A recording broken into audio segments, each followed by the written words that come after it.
Kevin was waiting with Turner in Garrett's office for Ambrose to show up. He was one of the vice presidents at Williams Media, and he was also Garrett's uncle.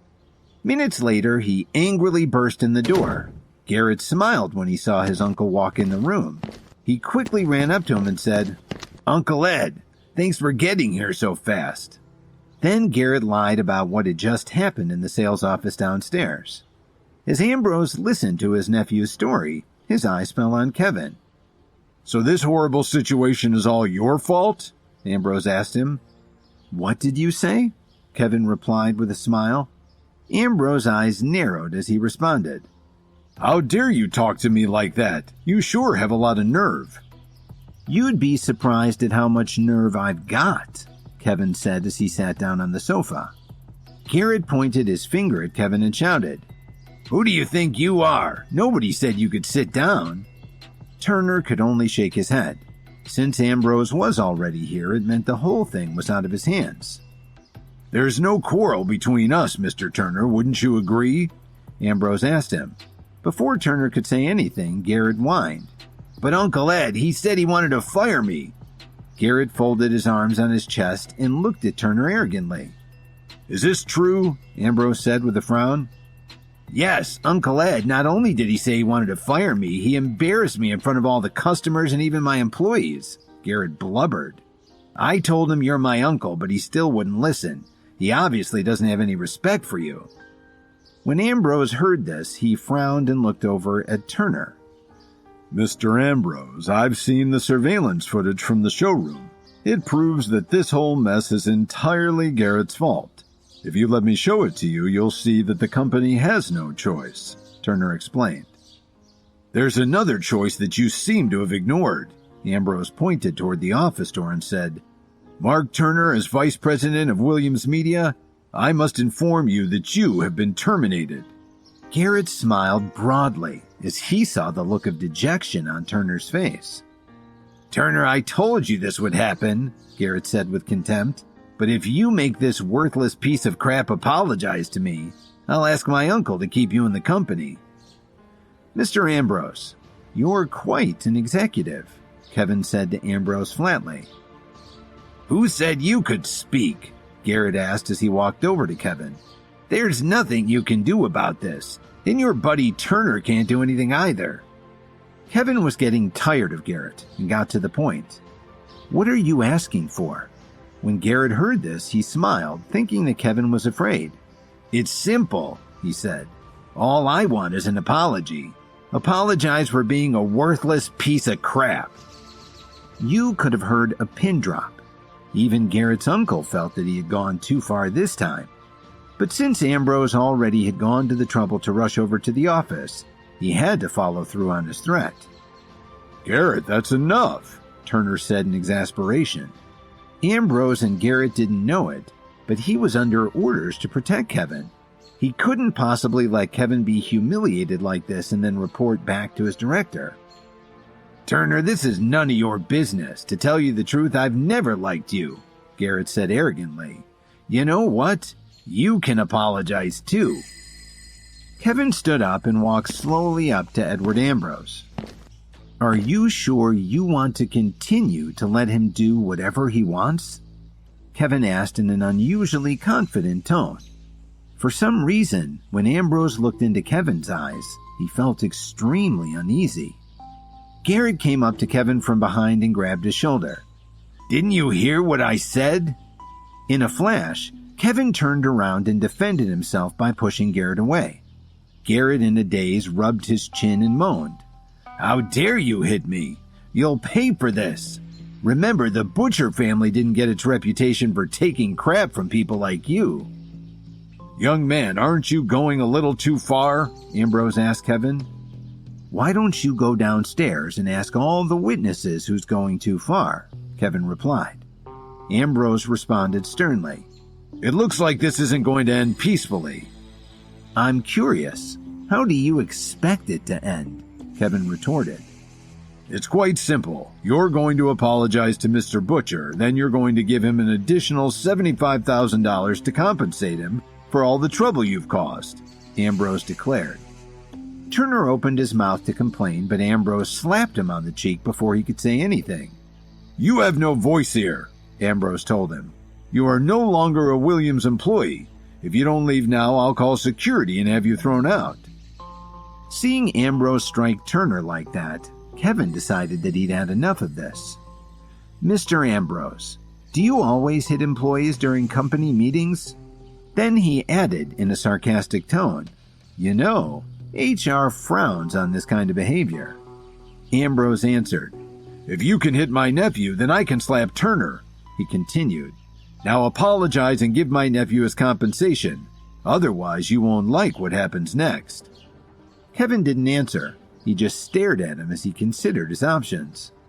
"Uncle, finish him off," Garrett shouted angrily. Then he took out his phone and made a call. "Mr. Foster, where are you? Someone else is threatening to beat me up. Hurry up and bring some of your men to my office." After Garrett finished speaking, he hung up and turned to Kevin.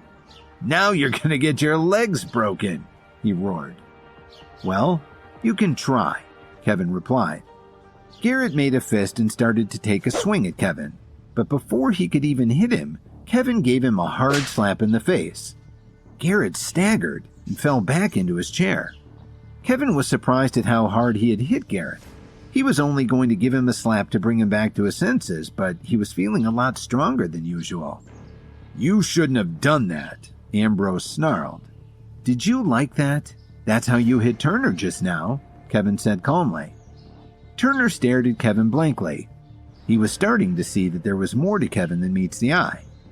Ambrose pulled out his phone and made another call to Foster. "Where are you? Get up to Garrett's office right away." Then he put his phone back in his pocket. "So, it looks like you plan to beat me to death, Mr. Ambrose," Kevin commented dryly. "Apologize now or you won't make it out of here in one piece. You only have these two options." Ambrose's eyes were burning with anger. "What if I don't choose either one?" Kevin said. At that moment, the office door opened. A very professional-looking woman walked in, followed by a group of executives in suits. She spoke to Ambrose directly. "Well, Mr. Vice President, are you working hard today?" Ambrose forced a smile when he saw her. "Miss Wilson, what brings you here today?" Since Kevin hadn't been showing up to work much lately, Ambrose had taken advantage of the situation and passed along a lot of his work to Miss Wilson. Even though Ambrose was one of the company's vice presidents, he still didn't have as much authority as Miss Wilson. She didn't even look at Ambrose, but instead walked straight over to Kevin. "Sir, I'm sorry I'm late," Miss Wilson said as she gave Kevin a very sincere handshake. "Miss Wilson, what did you just call him?" Ambrose asked as he stared at Kevin in shock. She turned around and gave him a very sharp look. "Mr. Ambrose, this is the new chairman of the Williams Group." When he heard this, Ambrose's forehead began to sweat, and he started to hyperventilate. Garrett stared at Kevin in disbelief. "Our CEO," Edward Ambrose said. He couldn't hide the panic in his voice. "I'm flattered to hear you call me by my correct title, Mr. Ambrose." Kevin paused and looked him straight in the eye before continuing. "I believe you were just saying something about kicking me out if I didn't apologize to Mr. Butcher." Ambrose shivered. "Sir, I didn't know who you were. Please accept my sincerest apologies." After Ambrose said this, he glared at his nephew. "So if I understand correctly, if I weren't the CEO, you would have had me thrown out in the street?" Kevin asked. Ambrose didn't know how to answer. Then he turned and shouted at his nephew. "Get over here!" Garrett was still rubbing his cheek as he slowly walked up to Kevin. "Sir!" Garrett couldn't even look Kevin in the eyes. "Go ahead. Finish your apology," Ambrose said as he pushed his nephew forward like he was a little boy. Garrett's lip quivered and he said, "Sir, I was wrong." Kevin looked at Garrett, then turned around and stared at Ambrose. When Ambrose saw Kevin staring at him like that, he became furious with his nephew for putting him in this position. He turned around and slapped him right in the face. "Look at all the trouble you've caused. Do you still want the CEO to apologize to you?" Ambrose said as he gave Garrett a couple more smacks. He turned around and addressed Kevin again. Sir, my nephew has made a serious error in judgment. His behavior is inexcusable. Please, let me handle this. Kevin glanced at Garrett, who was sprawled on the couch rubbing his cheek in pain. It looked like Ambrose may have knocked out one of his teeth. Well, that takes care of Mr. Butcher, but Mr. Ambrose, I believe you made a few threats of your own, Kevin replied. Suddenly, the office door was violently kicked open. A man walked in with a few stocky young men. Mr. Ambrose, why did you call us here in such a hurry? What's going on? Foster asked as he stood there confused. What are you doing here? Ambrose yelled. Sir, did I do something wrong? Why are you yelling at me? Foster asked. Now he was even more confused. Ambrose wanted Kevin to forgive him, so he acted like this was all a big mistake. Who told you to kick the door open? And why did you bring so many men in here? Foster didn't know how to answer. He'd only rushed over because Ambrose's call sounded so urgent. Ambrose saw that he needed to get rid of the gangsters, so he said, I'm fine. This is a simple misunderstanding. Please take your men and leave. Foster shook his head in confusion and left with his men. Then Ambrose walked to the door and slowly closed it. It was the exact opposite of his attitude when he'd burst into the office a while before. Sir, Ambrose began to speak in a much more respectful tone as he walked back to face Kevin. I don't want anything like this to happen again, Kevin said as he put his hand on Ambrose's shoulder. Then Kevin walked over to Garrett and sat down next to him.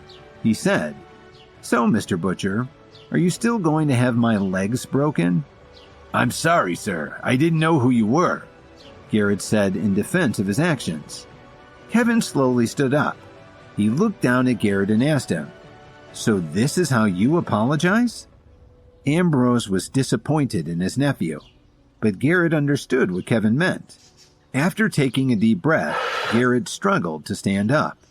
Then he said, with as much sincerity as he was capable of showing, Sir, I was wrong.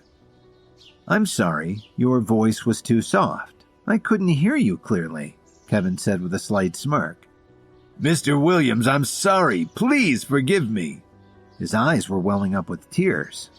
Kevin turned to Miss Wilson and said firmly, Edward Ambrose is demoted but will continue to work in the company. His original position will be taken over by Mark Turner. Garrett Butcher is terminated.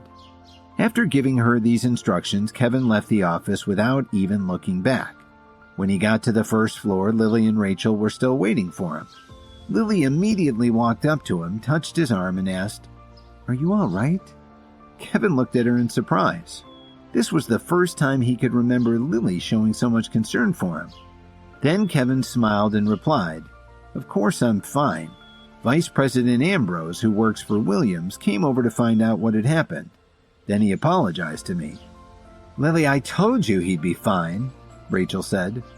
But when she saw Kevin looking at her, she quickly closed her mouth and didn't say anything else that might divulge his secret. Where have you been for the past 2 days? Lily asked in a tone that was mixed with a little concern but a lot of curiosity. I found a job, he explained. The salary is pretty good and it also provides food and lodging. That's pretty good. A smile suddenly appeared on Lily's face. At the same time, Lily felt a great sense of relief. She was starting to feel that Kevin was finally willing to make progress. Yes, Kevin said calmly. Rachel almost laughed out loud. Knowing Kevin's real identity, she thought the idea of the new CEO of Williams Media going out to find a job was hilarious. Suddenly, Lily got a puzzled look on her face. Kevin, don't you plan to come home? She wasn't sure why she'd said this. They hadn't been getting along for a long time, but now, after being apart for just 2 days, she felt uneasy. Kevin thought about it for a while and then replied, Let's talk about it later. I've been a little busy lately. It's rare to have a boss who trusts me this much. He even asked me to come down here and buy a home for him.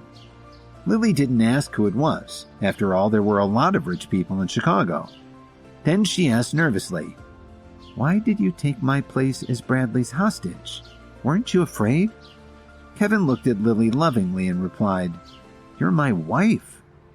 Lily felt her heart flutter. Then her phone rang. Glancing at the caller ID, she saw that it was from her company. Lily said a few words and hung up. I'm sorry, but I have to go now. There's something I need to take care of at work. Take good care of yourself. After Lily said this, her eyes started to fill up with tears. Sure. You take care of yourself too. See you in a few days, Kevin said. Then Lily tugged on Rachel's arm and turned around quickly to leave. Hi guys, Kevin here. Listen to full episodes of Insta Empire exclusively on the Pocket FM app. Click the link in the description to install the app now.